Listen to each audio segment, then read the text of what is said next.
K menopauze som sa dostala vďaka endometrióze.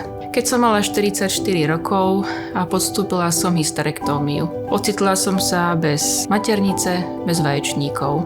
Akokoľvek som bola pripravená na tú menopauzu, predsa len to bola určitá asi rana do života, na ktorú asi žiadna z nás nie je úplne na 100% pripravená. To, čo mi pomáhalo, boli silné ženy v mojej rodine. Začnú s jej babičkou. Ani pre tú to nebolo tabu. Všetky si prešli svojim životným príbehom, niekoľkými operáciami.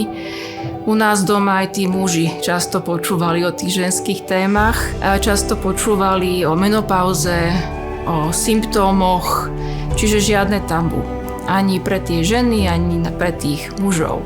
Čiže vďaka ním som bola vyzbrojená nejakou tou teóriou alebo sledovaním toho, ako oni žijú kvalitný život. Tým pádom som sa ani neobávala až tak veľmi, čo príde potom, po tej hysterektómii. Úvodné príznaky som začala pociťovať pomerne skoro, ale tak som si hovorila, že som silná ženská a teda, že to musím nejak zvládnuť.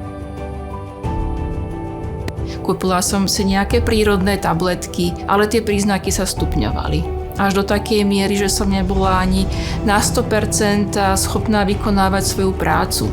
Až sa to stupňovalo do výraznejších depresí, takého pocitu izolovanosti, samozrejmosťou bolo potenie, návaly tepla a zároveň aj nespavosť.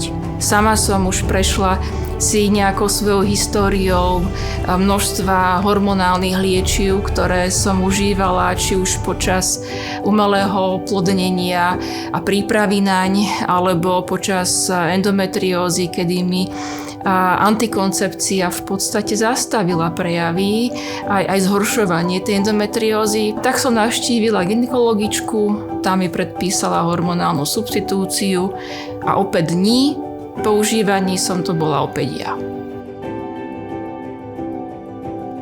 Pomohol mi môj vzťah, môj manžel, moja opora, pomohla mi moja rodina, okrem mojej krstnej mamy, maminy, aj tatino. Syn to tiež so mnou prežíval, ten si tiež študoval rôzne príznaky a spôsoby, ako to riešiť. Do dnešného dňa ho táto téma veľmi zaujíma, aj téma endometriózy. Zároveň to bolo bezpečné prostredie v práci. Vedela som, že môžem otvorene sa baviť aj s mojím tímom.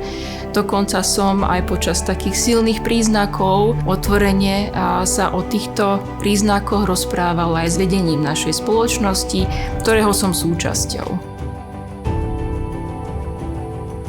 Mladšej Alici by som odkázala, nech sa spolieha viacej sama na seba, nech si viacej verí, že tú cestu, ktorou si prešla, od tých 25 s tou endometriózou, cez všetky potiaže, ktoré boli, že v podstate tú situáciu vie zvládnuť aj vďaka hormonálnej substitúcii, vie sa spoliehať ešte viacej na svoju rodinu, vie sa spoliehať na svojho zamestnávateľa, na priateľov, na pracovný kolektív a hlavne si nevyčítať. Nesúperiť a nebojovať sama so sebou s takým pocitom, že áno, ja to zvládnem bez všetkých a bez substitúcie. Je tu veľmi veľa pomocníkov, vďaka ktorým vieš opäť nadobudnúť samu seba a byť sama sebou.